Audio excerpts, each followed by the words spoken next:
Hello, we're back with some Netherlands content. Welcome back to Football-Oranje, your home of Dutch football. Michael Statham, joined by Abdul, who is back to talk about the Netherlands. He's always here when there's a Netherlands game around, and it's coming up. It's the Netherlands against Croatia, semi-final of the Nations League. It's going to be at home as well for the semi-final and the final if the Netherlands can get there. Both matches held at home. So a fantastic chance for Ronald Koeman to win some silverware for the Dutch. And there are many things to talk about. Memphis Depay perhaps we won't be involved.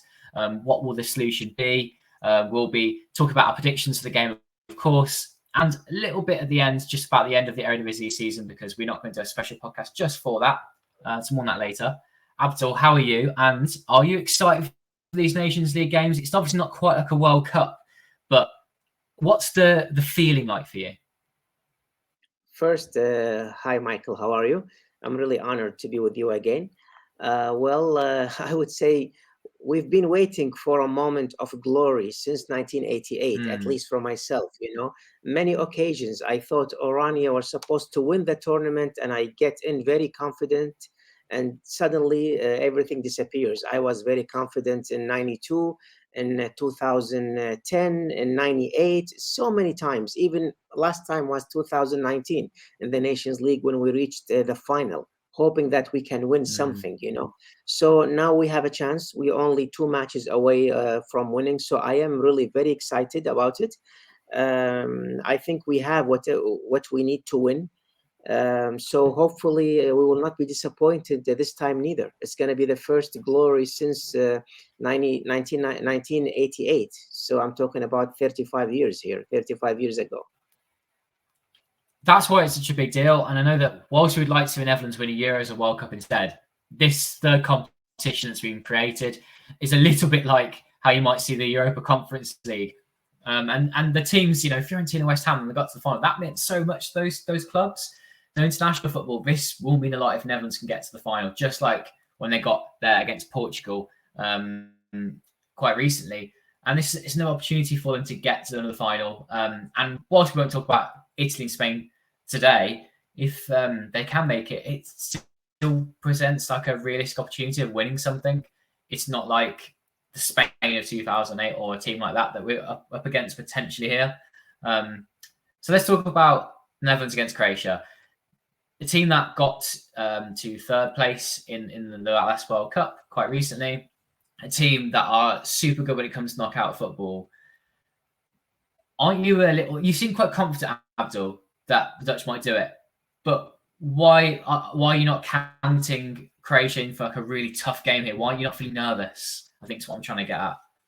Oh, of course, it's going to be a tough game. I mean, there is a chance we could lose. Croatia is a very good team. They proved themselves in the World Cup. They played very smart. Everybody expected them to lose against Brazil. They did not. They played a very smart match with Brazil. With Argentina, with all due respect, I think the referee played a role in that to destroy the team. They deserved better for losing 3-0 to Argentina. So the team made it all the way to the semi-final, and they were the 2018 finalists as well. So yes, it is a tough team, and there is a chance they will beat us. It's not like I'm taking it easy, but when you are only 2 steps away of winning a tournament, you should be kind of happy for that.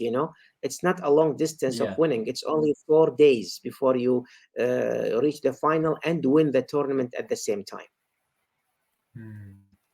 And the Netherlands have been taking the Nations League seriously since it was invented.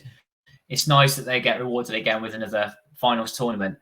Let's talk about the squad then that's being called up. Ronald Koeman was quite pragmatic. You could say in his pre-tournament conference that he had. Mike, who isn't here today, he was speaking on Twitter that he thought it was quite a boring press conference even, and that Koeman didn't give too much away. He said that the options for Memphis were that it would be Marlon, Gakpo, or Weghorst, right? And who out of those 3 for you replaced Memphis? If Koeman didn't give anything away, what would you like to see, and what do you think Koeman will do? Well, speaking of the press conference first, of course, he did not really give much. I was hoping and expecting a better answer for Frimpong. Really, I think we're all fans of Dutch football. Really wanted the Frimpong to be there.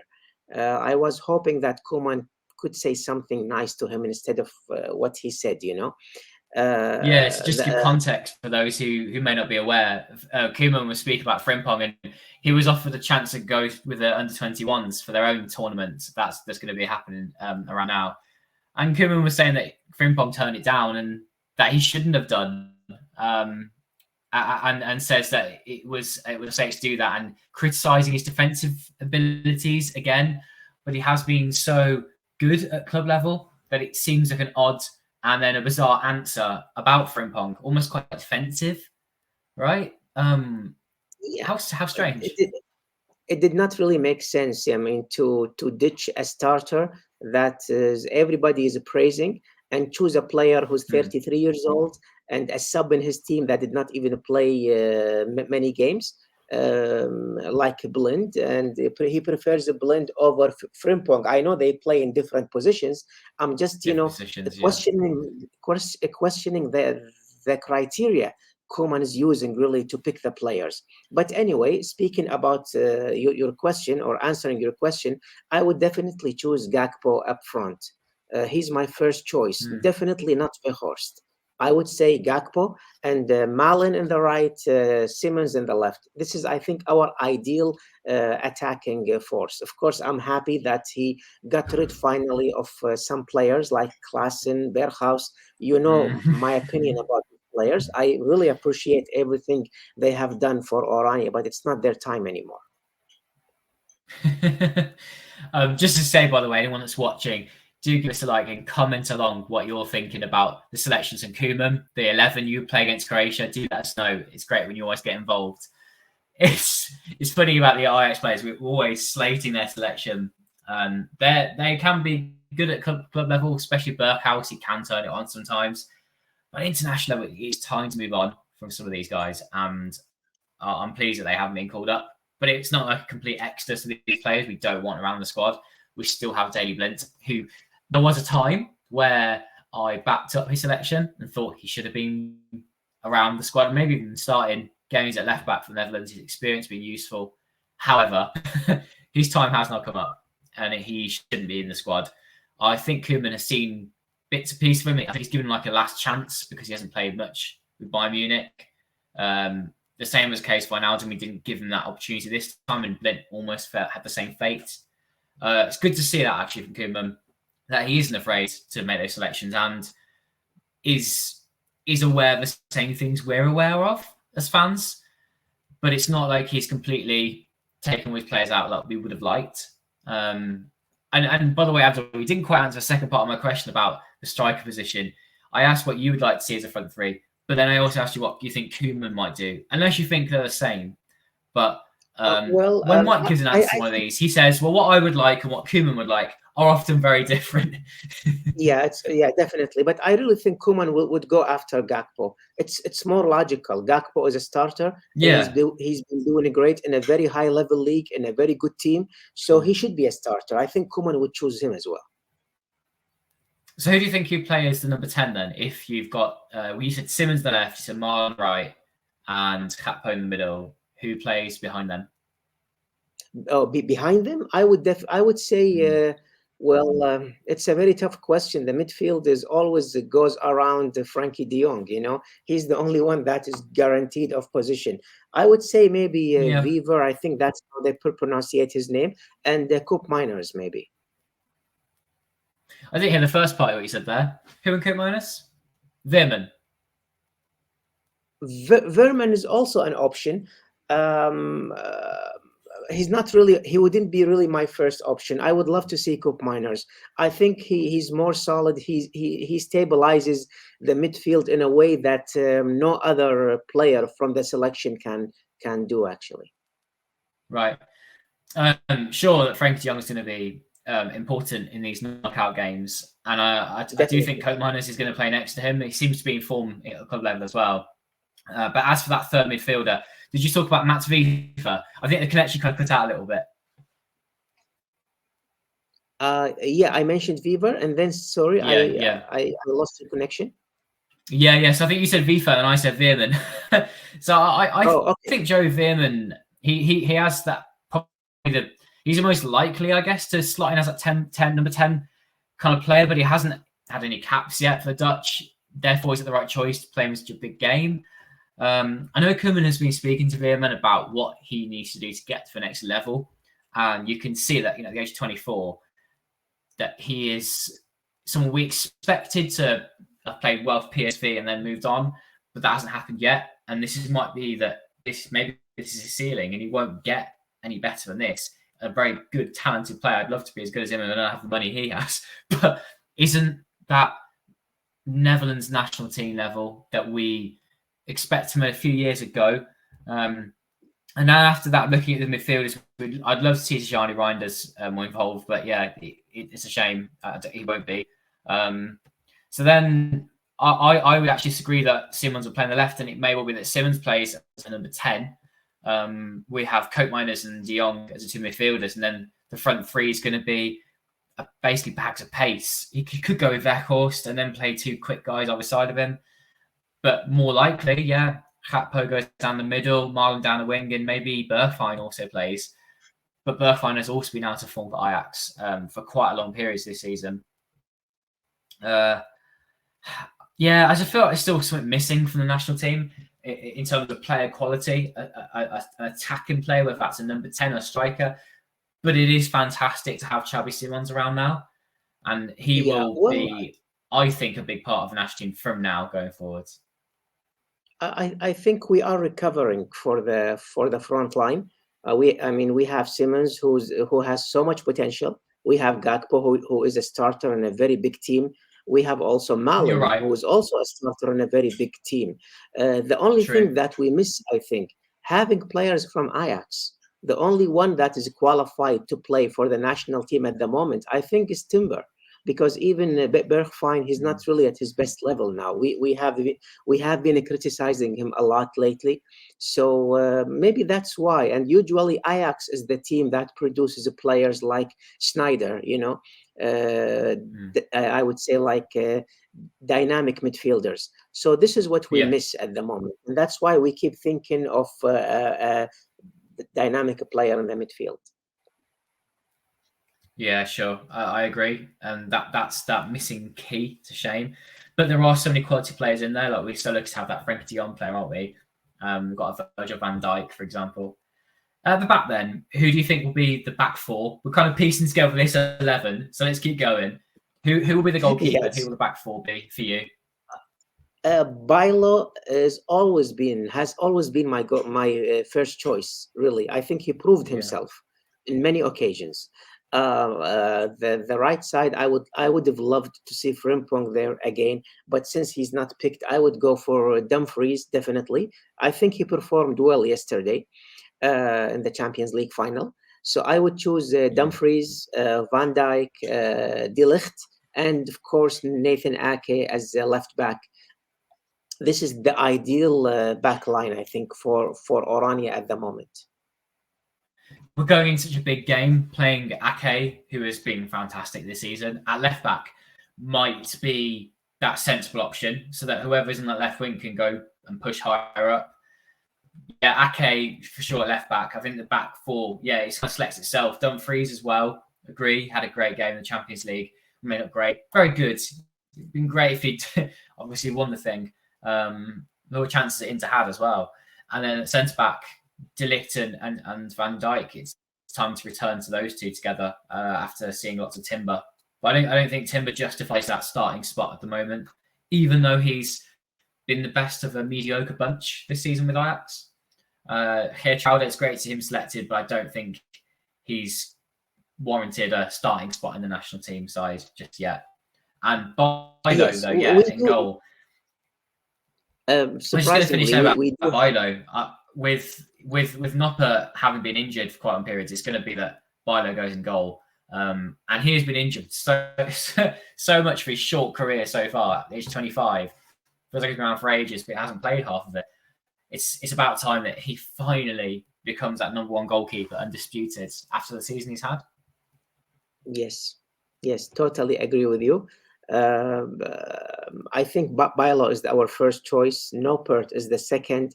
The third, I don't really have anyone in mind. Maybe Flecken for the moment. And for the defense, I think, as you said, Timber, because we do have so much quality in the back line, you know, in the defense. So Timber maybe should wait a little. He's still young, and I think De Ligt and Van Dijk has much more experience than him. Unless, of course, Koeman decides to put him as a right back, which we know that Timber also plays as a right back, and he performs well in that place as well. Fair assessments there, Abdul, and a little bit disjointed, but we've kind of settled on an 11 that we think might start against Croatia. And we believe that the home fans have an impact. It's all kind of sounding positive. We've spoken, though, that we must be cautious against Croatia. How do you think the Netherlands will go about this game? Will it be an attacking start? Will it be quite a cautious, tense game? Perhaps very few goals in it? Could even go to penalties? How do the Dutch need to play on the evening? Is it going to be about counter-attacking style because there is so much pace in that in those forwards? Or will it be a little different? I mean, could we play Weghorst and play wide quite a lot? How do you see it happening? Well, based on what I saw from Croatia and Holland under Koeman, okay, Croatia plays very defensive football. They played in the World Cup very defensive football, waiting for a moment to score from a counter-attack. They only attacked against Brazil when they conceded a goal. That was the only time they attacked. The same thing with Argentina. They attacked only when they conceded a goal. So I think they will play in a very conservative way. The problem is Koeman also. He doesn't really attack much. He also plays kind of conservative. I remember how he played in the Euro 2020 qualifier. I remember how he played in the Nations League also. He also plays some conservative football. So I think the first half will be kind of boring, you know, unless maybe a team scores from away or another.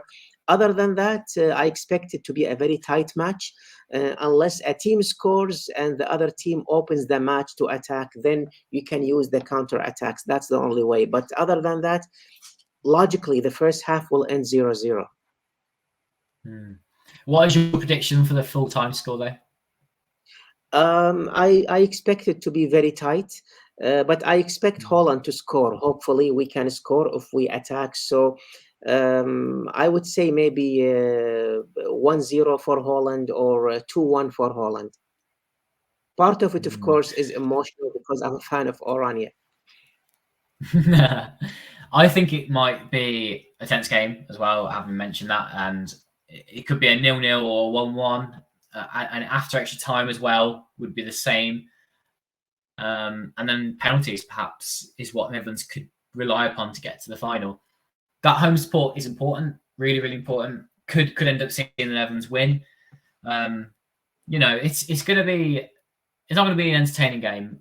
It's nice to have Netherlands back though, and I think that home support will make it feel colourful and fill us with optimism as we get close towards kickoff that the Dutch could actually win this thing.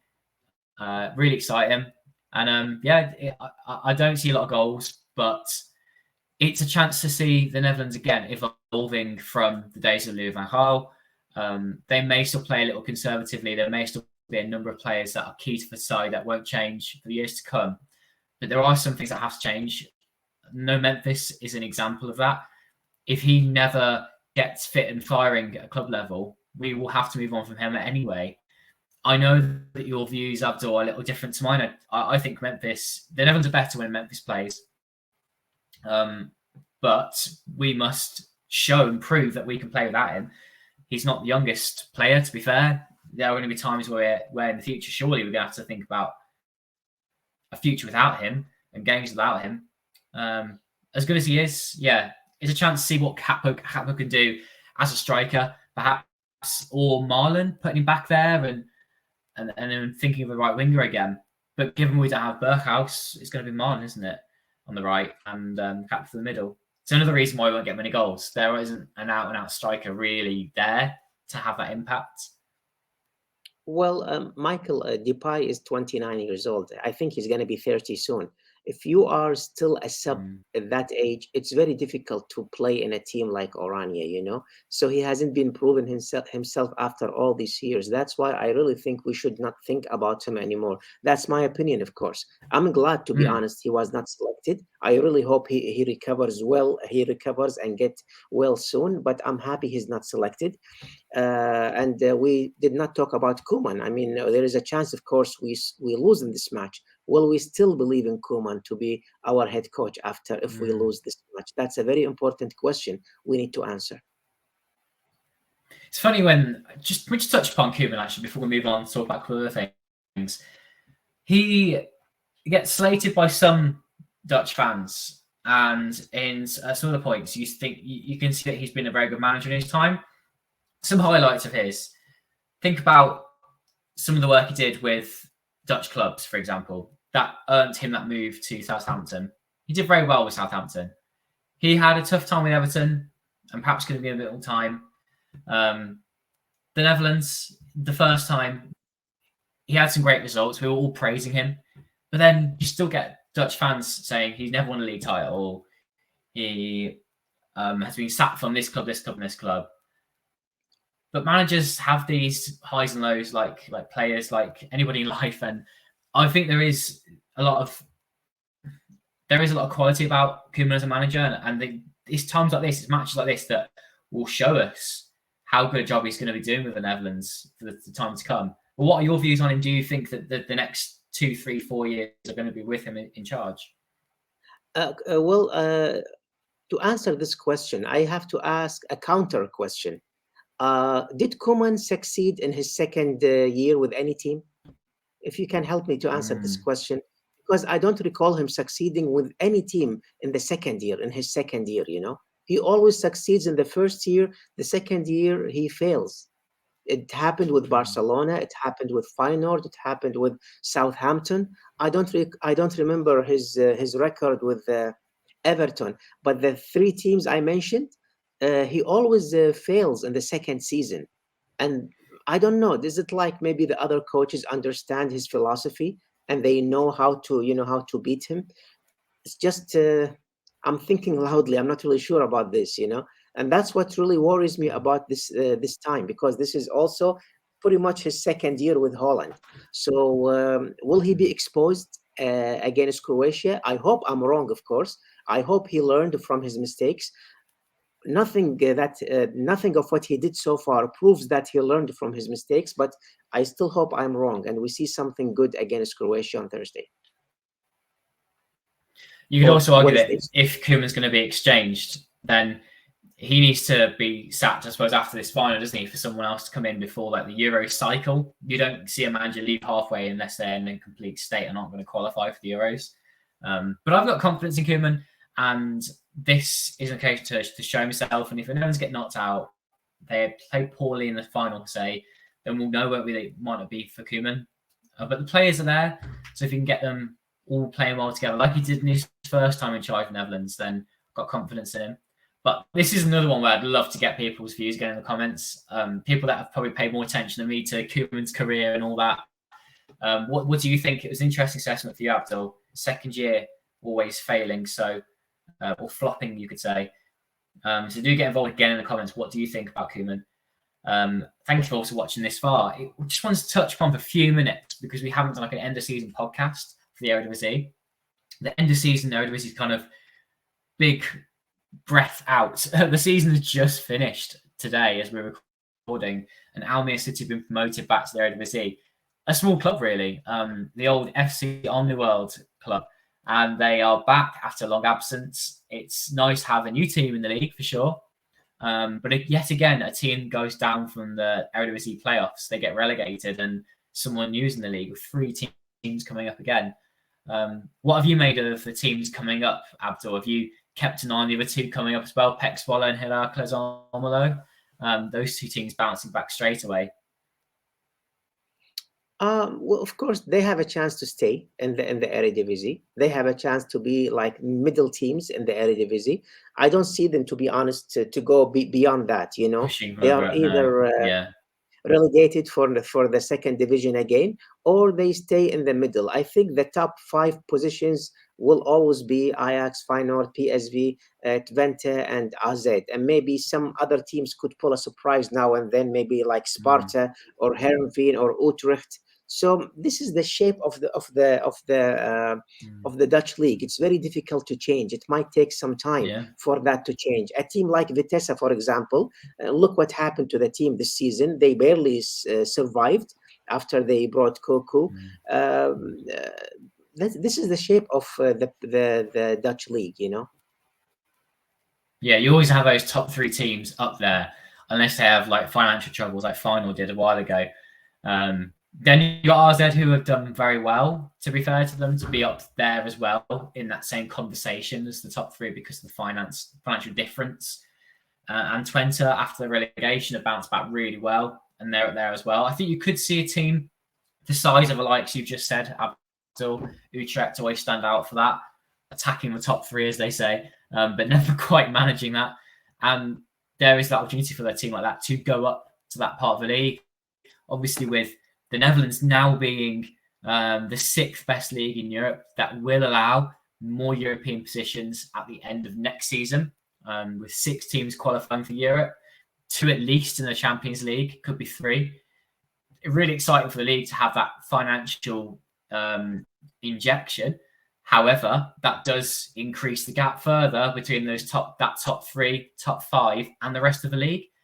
But it is nice to see Dutch teams do well in Europe, and I think that will all trickle down in time.